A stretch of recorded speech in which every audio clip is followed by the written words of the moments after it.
우리가 가지고 있는 신앙의 내용이 감사를 통해서 표현되는 경우가 참 많은 것 같습니다. 그래서 또 감사에 하나님의 역사하신 능력도 큰 것 같고, 여러분이 삶 속에서 그런 감사의 능력 경험하면 좋겠습니다. 우리 옆에 분들을 보면서 한번 이렇게 권면하며 인사했으면 좋겠습니다. 주님께 감사합시다. 주님께 감사합시다. 감사합시다. 우리 항상 감사하는 삶 사시기를 바랍니다. 6개월을 돌아보면 어떤 관점으로 보냐에 따라 정말 힘들었다, 너무 힘들다 이렇게 생각할 수도 있고, 또 다른 관점으로 보게 되면 너무 감사하다, 하나님의 보호하신 순간순간 주신 하나님의 은혜에 너무 감사하다 이렇게 고백할 수도 있는 겁니다. 여러분의 마음속에 어떤 신앙을 가지고 있느냐에 따라 여러분의 말과 태도와 또 행동이 달라질 겁니다. 항상 하나님께 감사하는 여러분 되기를 바랍니다. 우리가 읽은 오늘 본문에는 다윗의 시라는 표제가 붙어 있습니다. 여러분 성경에 시편 143편 그 큰 글씨 옆에 보면 다윗의 시라고 되어 있죠. 이 표제는 시편 143편을 쓴 사람이 누구인지를 알려주는 겁니다. 근데 우리가 가지고 있는 이 한글 성경 말고 히브리어 원문의 성경을 헬라어로 번역한 70인역이라는 성경, 70명이 모여서 히브리어를 헬라어로 성경을 번역했습니다. 그 성경과 또 라틴어 성경에 보면 표제가 하나가 더 붙어 있습니다. 다윗의 시, 그러면서 그 아들이 그를 추적할 때 라고 되어 있습니다.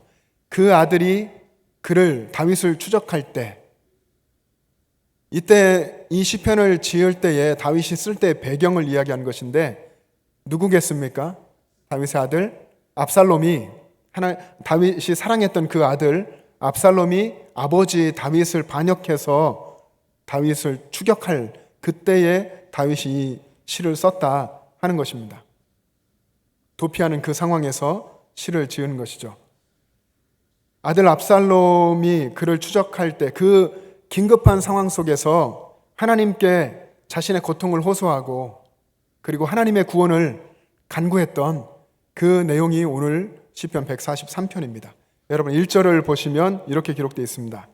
여호와여 내 기도를 들으시며 내 간구에 귀를 기울이시고 주의 진실과 의로 내게 응답하소서. 여호와여 내 기도를 들어주십시오. 내 간구에 귀를 기울여 주십시오. 하나님께 구원을 호소하고 있습니다. 다윗은 지금 자신이 겪고 있는 이 상황이 너무나 힘들다고 하는 것이죠.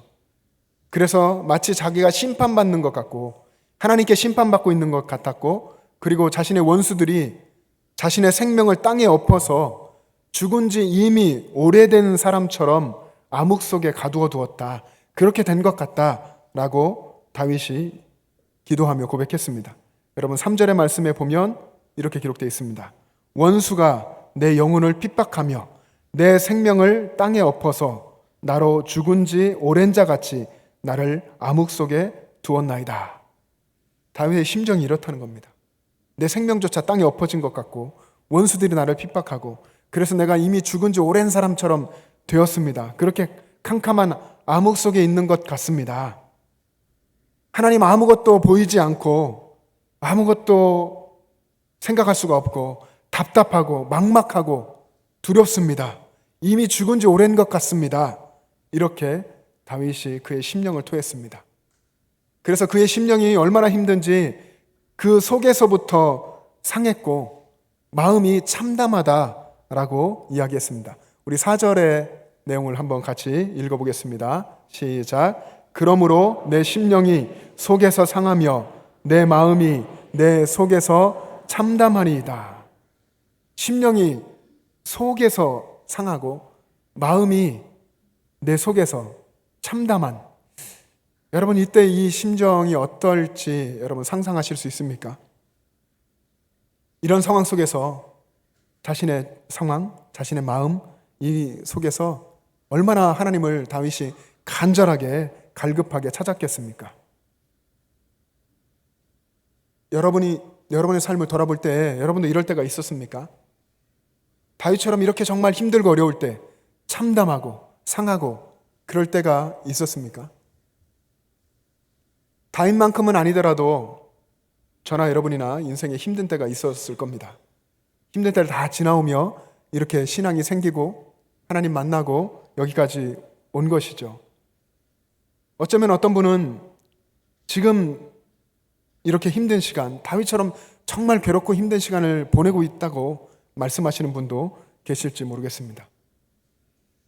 우리가 지금이 힘들든 또 앞으로 우리가 어려운 상황에 놓이게 되든 언제든 하나님을 찾는, 다윗처럼 그렇게 하나님을 찾는 사람 될 수 있기를 원합니다. 그런데 대부분의 많은 사람들이 또 믿는다고 하면서도 하나님을 잠잠히 바라보는 그 인내심이 부족한 사람들이, 그리고 믿음이 연약한 사람들이 하나님이 아닌 사람을 찾습니다. 자신의 마음을 위로해 줄 사람을 찾죠. 하나님의 섭리를 믿는다고 하면서도 잠잠히 하나님이 역사하시고 응답하실 때까지 기다리지 못하기 때문에 그렇습니다. 어쩌면 이것이 보편적인 대부분의 사람들의 반응입니다. 근데 저는 저와 여러분들이 힘들고 어려운 상황에 놓였을 때에 다윗이 한 것처럼 그렇게 하나님을 신뢰하는, 하나님을 찾고 하나님께 간구하고 하나님을 신뢰하며 의뢰하며 바라보는 그런 특별한 신앙의 태도를 갖게 되기를 소망합니다. 다윗은 그런 면에서 하나님 앞에서 정말 특별했습니다. 항상 하나님을 찾았고 하나님께로 나아가는 특별함이 다윗에게 있었습니다. 그래서 오늘 본문의 6절에 보면 다윗이 그렇게 이야기합니다. 내가 하나님을 향해서 손을 폈고 그리고 내 영혼이 마른 땅같이 주님을 사모합니다. 내가 하나님께로 향하여서 손을 펴고 내 영혼이 마치 마른 땅같이 하나님을, 주님을 사모합니다. 그리고 7절에서는 이렇게 기도했습니다. 여호와여 속히 내게 응답하소서. 내 영혼이 피곤하니이다. 주의 얼굴을 내게서 숨기지 마소서. 내가 무덤에 내려가는 자 같을까 두려워하나이다. 무덤에 내려가는 자 같을까 두렵습니다. 제가 죽은 지 이미 오래된 것 같습니다. 내 생명이 땅에 엎어진 것 같습니다. 무덤에 내려가는 자 같습니다. 하나님 응답해 주십시오. 하나님 내게서 숨기지 마십시오. 하나님 제가 무덤에 내려가는 자 같습니다. 두렵습니다. 다윗이 이렇게 기도하고 말한 것은 다윗에게는 하나님의 응답, 하나님께서 주시는 말씀이 목숨처럼 그렇게 소중했다는 것입니다. 목숨을 걸고서 하나님의 응답을 간구하고 하나님 말씀을 사모했다 하는 것입니다. 그리고 그의 기도가 계속 이어집니다. 오늘 8절 말씀인데요. 이 8절 말씀은 한번 같이 읽어보겠습니다. 시작. 아침에 나로 하여금 주의 인자한 말씀을 듣게 하소서. 내가 주를 의뢰함이니이다. 내가 다닐 길을 알게 하소서. 내가 내 영혼을 주께 드림이니이다. 아멘. 하나님, 아침에 나로 주의 인자한 말씀을 듣게 해주십시오. 내가 주님을 의뢰합니다. 나의 다닐 길을 알게 하십시오. 내 영혼을 내가 주께 드립니다. 이 다윗의 기도 우리가 잘 알고 있고 굉장히 단순한 기도인 것 같지만 단순하지만 아무나 할 수 없는 그런 기도입니다. 고난 속에서 죽을 것 같은 그런 상황 속에서 하나님을 만나면서 구원받은 그런 경험이 있고 늘 하나님을 찾을 때 하나님이 은혜를 주신 것을 체험한 다윗이 이렇게 기도했습니다. 이 놀라운 기도의 내용이 저와 여러분의 기도가 되기를 간절히 소망합니다. 매일 아침마다 주님, 아침에 나로 하여금 주님의 음성을 듣게 하소서, 주님의 인자한 말씀을 듣게 하소서라고 기도하는 저와 여러분 되기를 바랍니다. 항상 그렇게 하나님을 찾던 다윗을 성경에서는 사도행전 13장 22절에서는 하나님의 마음에 맞는 사람이다 라고 했습니다. 하나님의 마음에 맞는 특별한 사람이었다. 다윗이 그렇게 성경으로도 인정을 받은 것이죠. 우리가 우리 인생의 마지막 때에 주님이 다시 오시는 그때 하나님의 심판대 앞에 서고 하나님으로부터 인정받고 또 상 받기를 원하는데 우리가 이 말씀, 하나님의 마음에 맞다. 내가 나의 마음에 맞는구나. 라고 하는 이 하나님의 인정과 칭찬, 이것보다 사실 더 큰 것이 어디에 있겠습니까? 우리도 다 그런 인정을 받기를 원하는데, 여러분, 다윗의 인생을 여러분 보시면 하나님 앞에 그렇게 인정을 받았지만 그의 인생의 실상은 사실 너무나 힘들고 어떤 면에서는 버티기도 어려운 그런 버거운 상황들을 너무나 많이 맞았었습니다. 그런 인생의 수많은 날들을 그렇게 힘겹게 살았고 고난 속에 있었고, 그리고 그 속에서 하나님을 여전히 신뢰했고 하나님을 찬양했습니다. 어쩌면 고난 속에서 빛난 다윗의 그 신앙, 하나님만 신뢰했던 그 신앙이 하나님의 마음에 들었던 것입니다. 다윗이 원수의 추격을 피해서 산과 들에서 밤을 보내야 했습니다. 그리고 아침에 그 산과 들에서 동굴 속에서 황무지에서 눈을 뜨면 하나님께 기도하는 것이죠. 주님, 주님의 인자한 말씀을 내게 들려주십시오. 내가 주님을 의지합니다. 내 다닐 길을 알려주십시오. 내 영혼을 주께 드립니다. 이렇게 간절히 기도해야만 했습니다. 그렇게 그 고난의 현장에서 하나님의 음성을 듣고 하나님 말씀을 깨닫게 되고 그래야만 살 수 있었던 다윗의 심정과 그의 상황들을 여러분 생각해 보십시오. 우리도 고난과 역경 속을 살아갑니다. 광야 같은 인생을 살아갑니다. 그 속에서 다윗이 사모하고 기도했던 것처럼 하나님, 매일 하나님의 말씀을 내게 들려주십시오. 그 음성을 듣고 하나님을 의뢰하며 나의 길을 걸어가기를 원합니다. 그렇게 우리가 살아갔으면 좋겠습니다.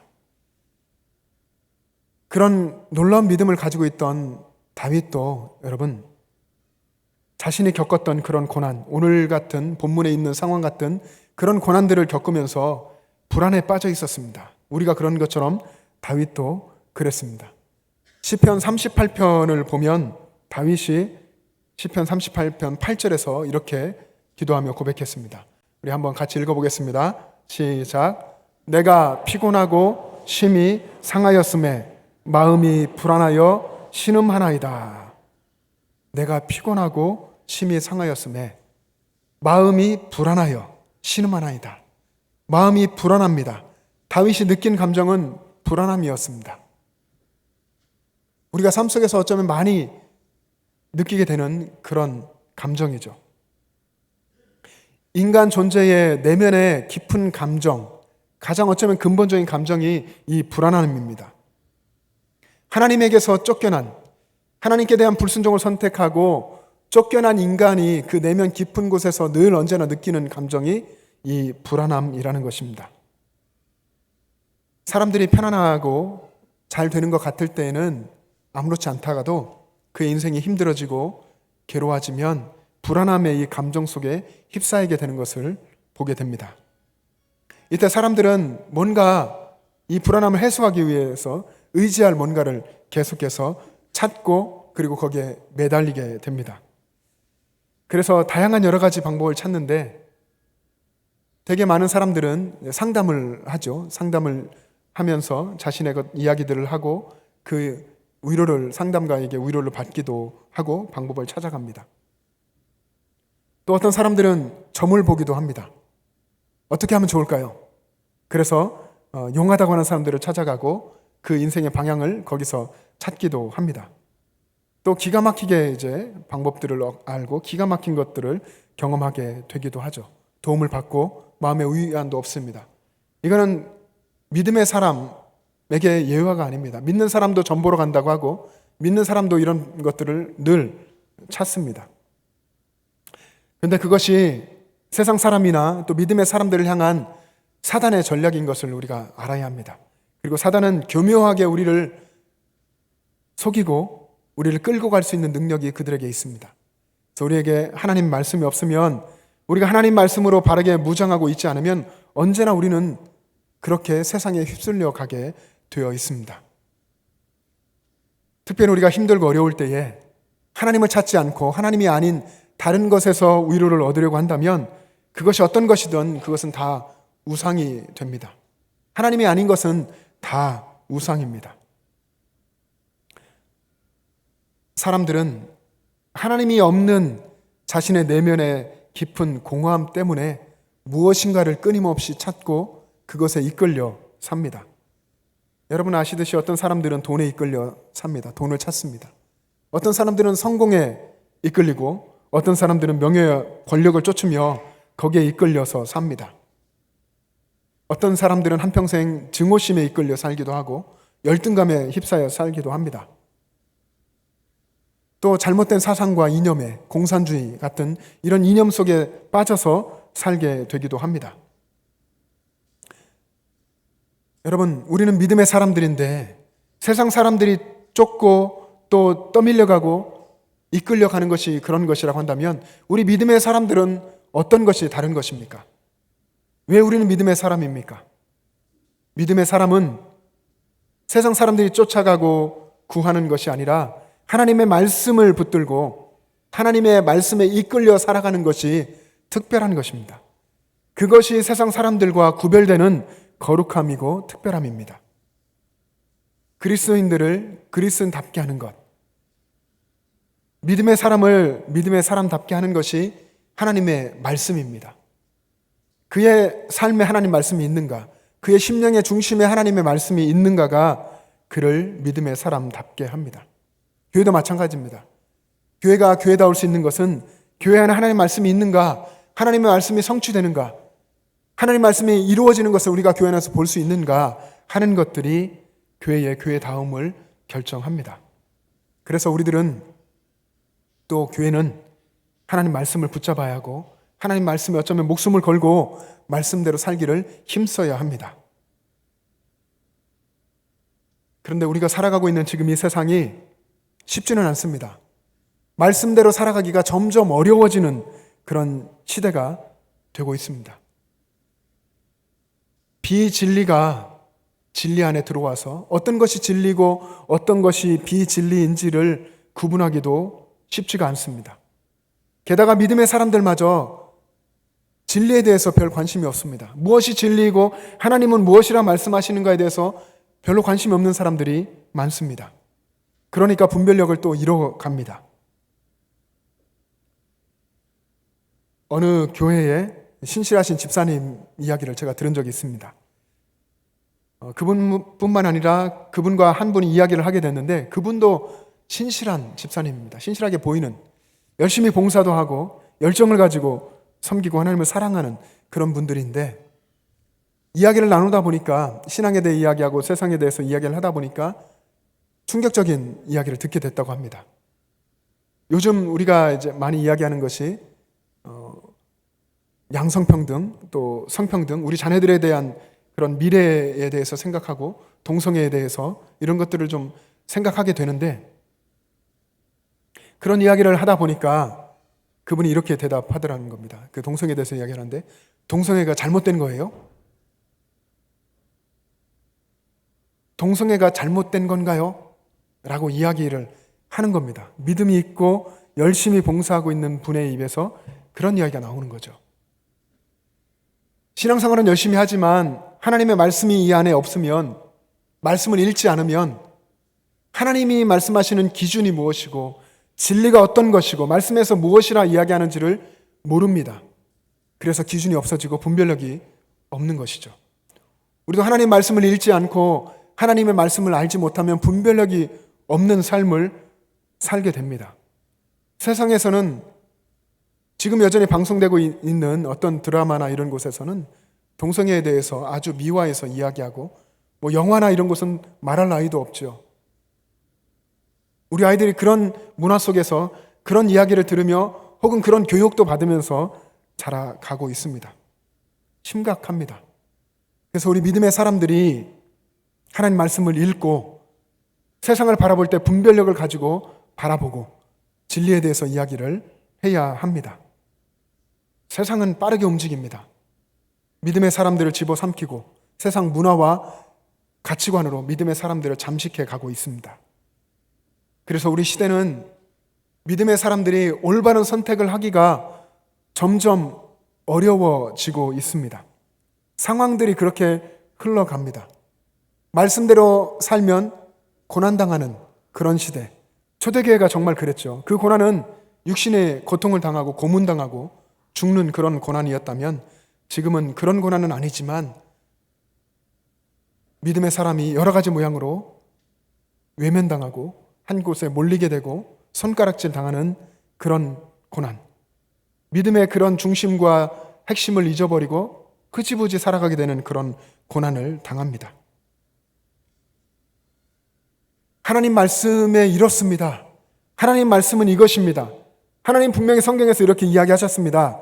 라고 진리를 외치면 오히려 주변으로부터 외면당하고 욕을 먹고 조롱을 당하고 공격받고 그리고 더 나아가서 벌금도 내게 되고 또 감옥에 가게 되는 그런 세상을 여러분 상상해 보셨습니까?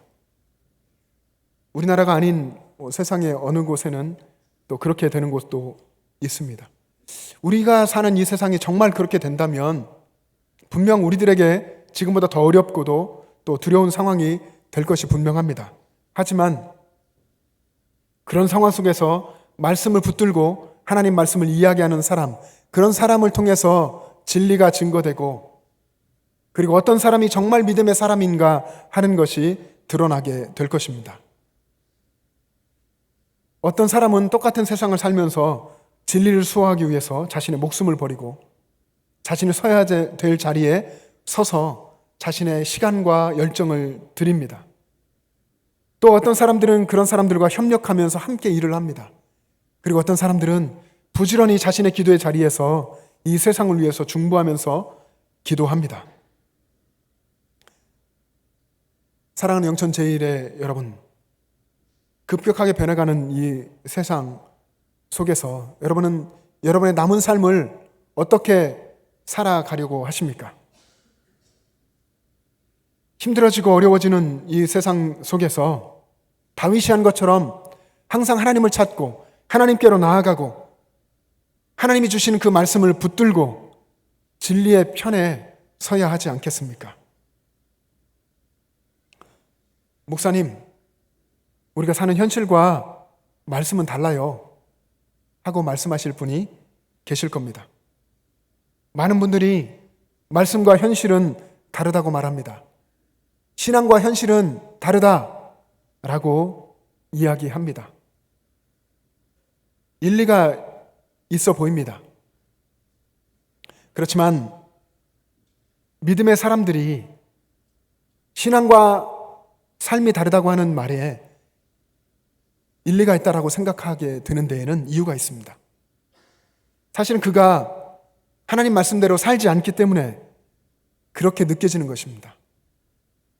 하나님 말씀대로 살아야 되겠다 하는 말씀대로 살기를 고집하는 그런 신앙의 의지가 없기 때문에 그렇게 어쩌면 믿고 싶어지는 것입니다.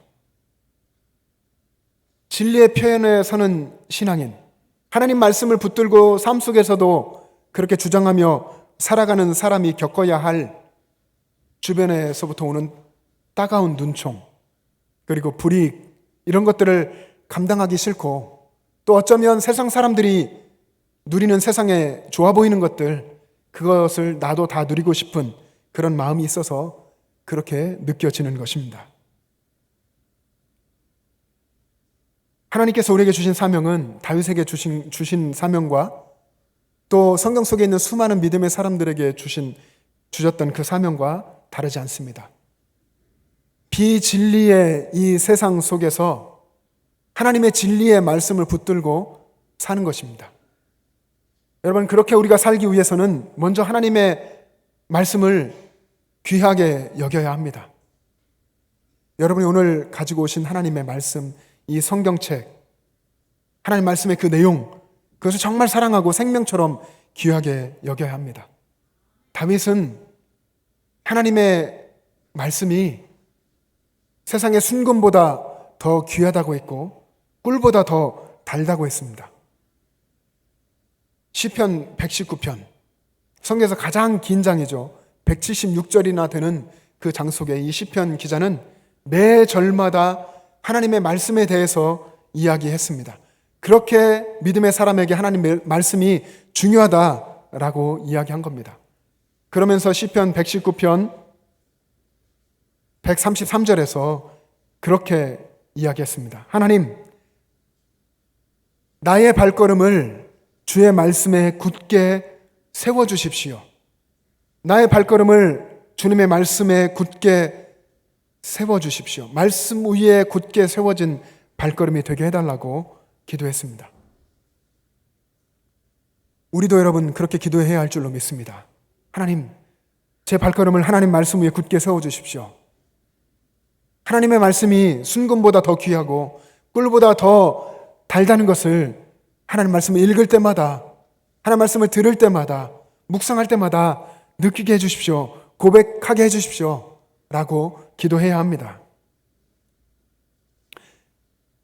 근데 하나님의 말씀이 꿀처럼 달지도 않고 순금처럼 귀하게 생각되지도 않는 사람들이 많습니다.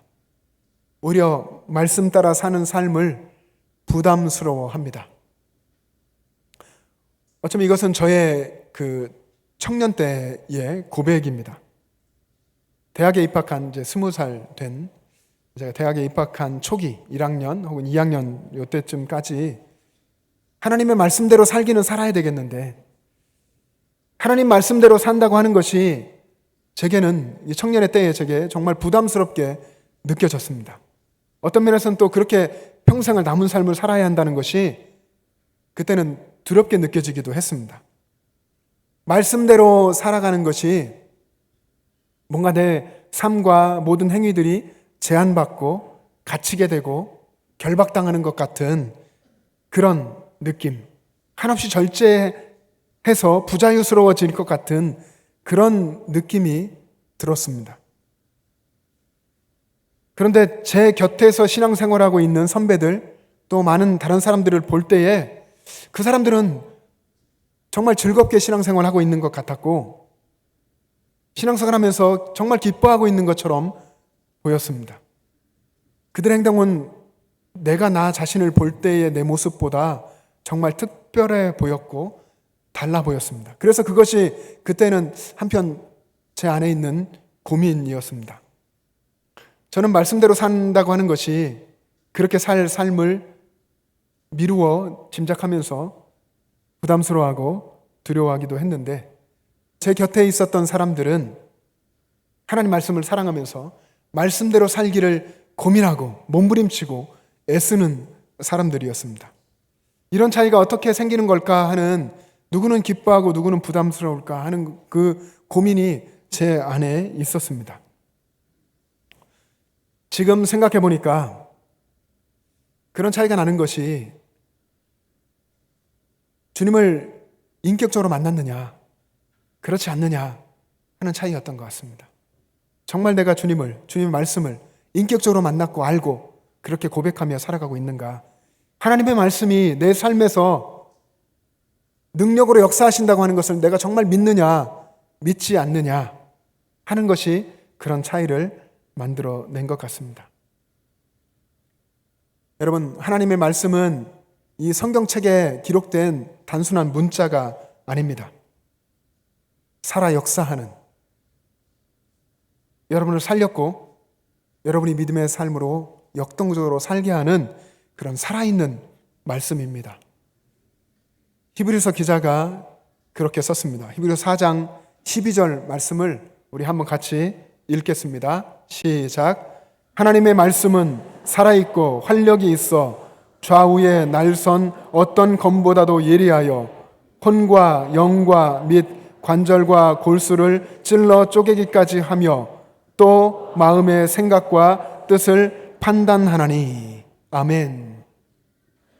하나님의 말씀은, 하나님의 이 능력의 말씀은 살아있다.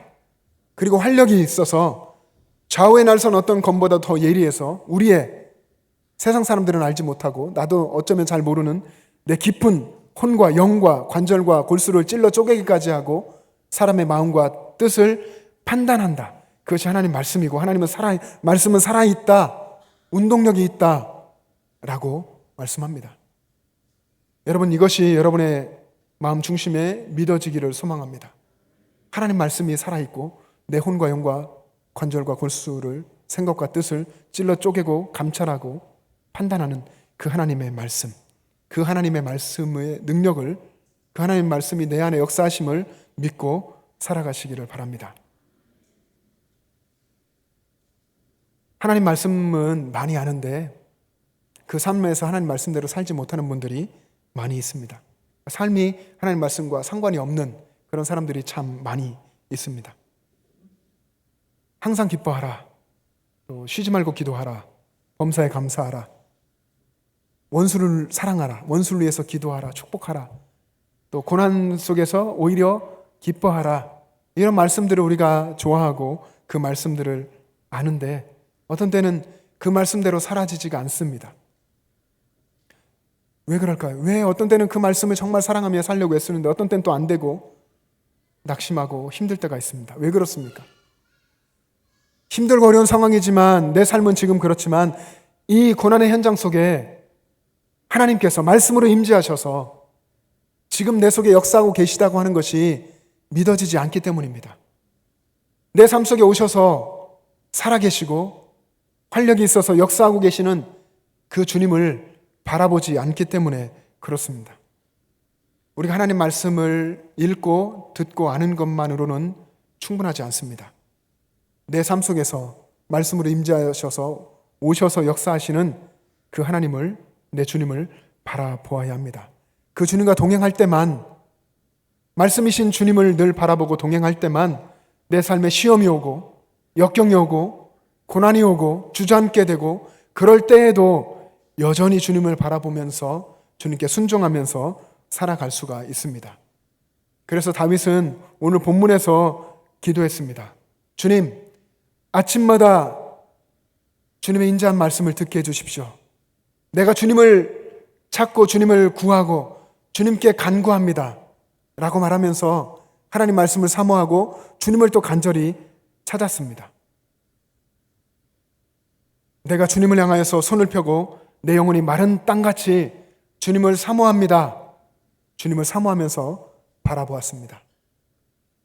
아침에 나로 주의 인자한 말씀을 듣게 하소서. 날마다 순간순간마다 아침마다 하나님 말씀을 사모하면서 살았습니다. 우리도 우리 삶에서 우리 가운데 임재하셔서 역사하고 계시는 주님을 바라보는, 내 가운데 역사하고 계시는 말씀이신 주님을 바라보는 그 믿음으로 살기를 소망합니다. 하나님 말씀을 여러분 읽으십시오. 하나님 말씀을 쓰고 하나님 말씀을 듣고 또 묵상하며 사십시오. 그리고 내 삶에 오셔서 임재하시고 나를 주장하시고 역사하시는 그 주님을 바라보시면서 주님과 동행할 수 있기를 바랍니다. 아침에 나로 하여금 주의 인자한 말씀을 듣게 하소서. 내가 주님을 의뢰합니다. 나의 다닐 길을 가르치소서. 알게 하소서. 내가 내 영혼을 주님께 드립니다. 이 기도가 저와 여러분의 기도가 되기를 소망합니다. 기도하겠습니다. 사랑의 하나님 아버지, 감사합니다. 우리를 사랑하셔서 우리 가운데 오셔서 구원하여 주시고 이 땅을 하나님의 백성으로 믿음의 사람으로 살게 하신 주님 감사합니다. 나를 살려주신 하나님의 말씀, 그 말씀을 심령에 마음속 중심에 새기고 그 말씀을 붙들고 살게 하여 주시옵소서. 말씀으로 내 가운데 오셔서 역사하고 계시는 주님을 바라보고 늘 주님과 동행하는 우리들의 삶이 되게 하여 주시옵소서. 그래서 매일 아침마다 하나님의 말씀의 인도하심을 받으며 날마다 말씀의 능력을 체험하며 살게 하여 주시옵소서. 감사드리며 예수님의 이름으로 기도합니다. 아멘. 다 같이 일어나셔서 결단 찬송을 부르겠습니다.